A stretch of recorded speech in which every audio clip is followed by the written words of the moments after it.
Recently, Sam Harris, who is perhaps one of the most innovative moral thinkers on the planet today, had a debate with William Lane Craig, who is perhaps one of the least creative moral thinkers on the planet today. I like the way John Loftus described this debate. If you think of it as a high school debate championship, then sure, William Lane Craig presented his argument in a enumerated list of premises with the conclusions following. He always referenced his defense of his position to those two premises and categorized correctly all attacks toward him. And he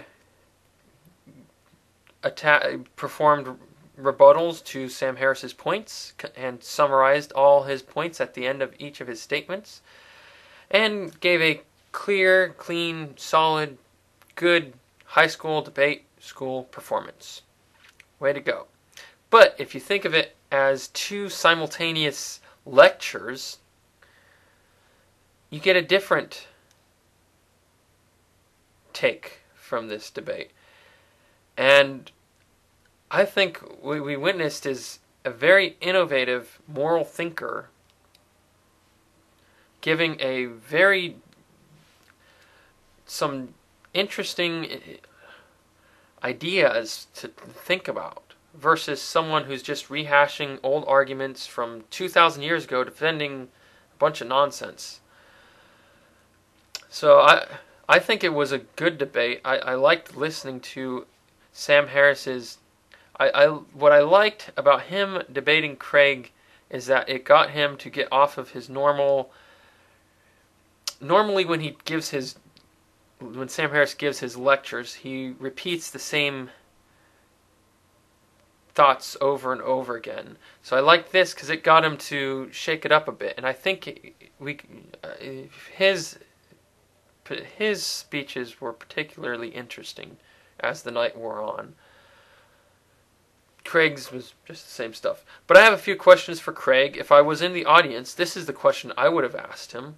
I would like to prove that Sam Harris's landscape does overcome the is-ought gap, and prove it by attempting to prove a negative. So, Sam has given us the idea of a hypothetical that we can imagine the greatest possible misery for all sentient beings. Now,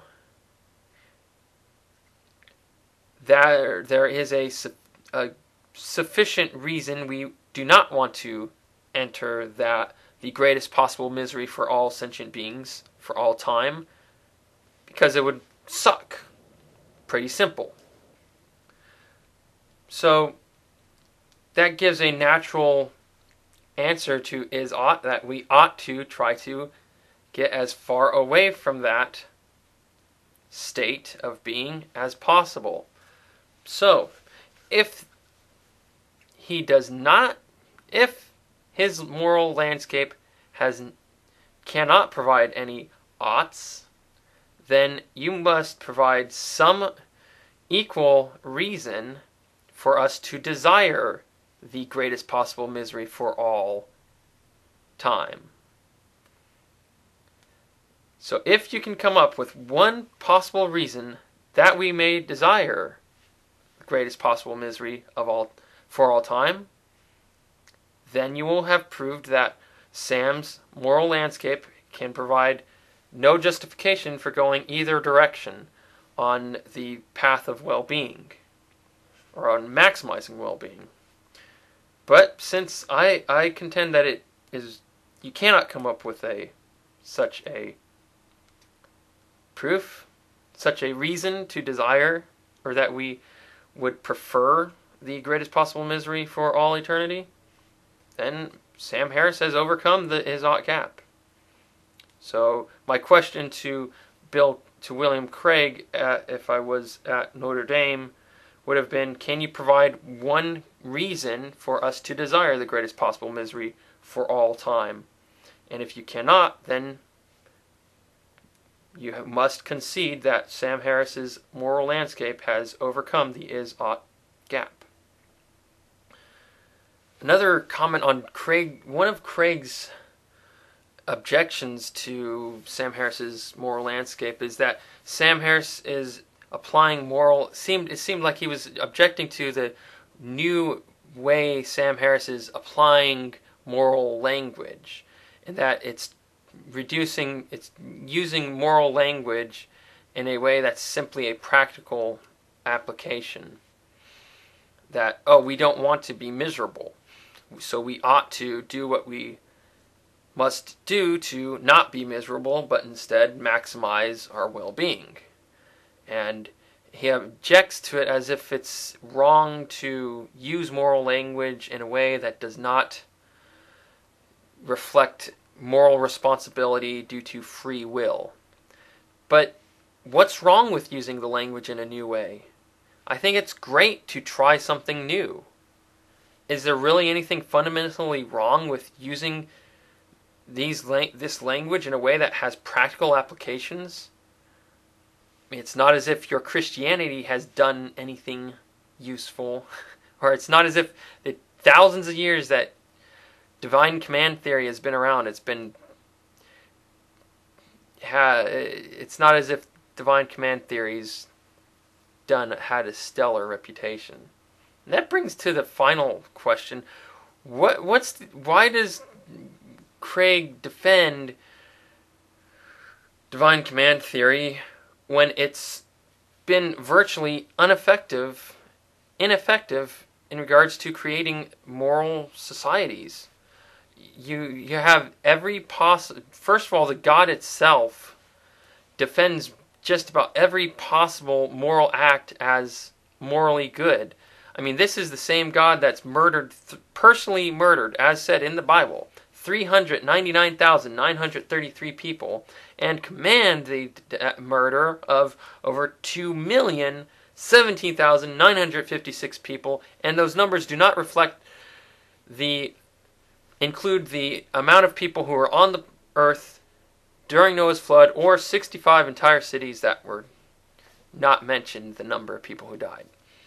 So, not to mention that God advocates slavery, advocates selling your daughters as sex slaves, advocates all kinds of ridiculous stuff, murder over most ridiculous things. Everyone knows about the Sabbath rules. Anyway, the divine command giver is questionable, and the effectiveness throughout history is awful. There's every possible act. I mean, Hitler did his deeds because he believed in... He was Catholic. He was never excommunicated.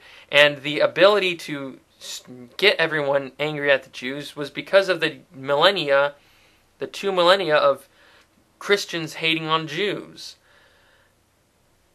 You know, all these... And you have all the turmoil in Europe over the last 1,000 years due to different people arguing about who the divine command giver is and what the divine command giver really believes. You have people in the 19th century arguing that the divine command giver wanted them to own slaves. You have people saying that today you have differing opinions on the divine command giver wants LGBT rights and homosexuality, marriage equality, and you have people arguing that the divine command giver does not want that. You have people arguing that the divine command giver over in Africa wants people to murder suspected witches out there, and you got kids being mutilated because of that. And this divine command theory has done nothing for the advancement of moral society, civil society.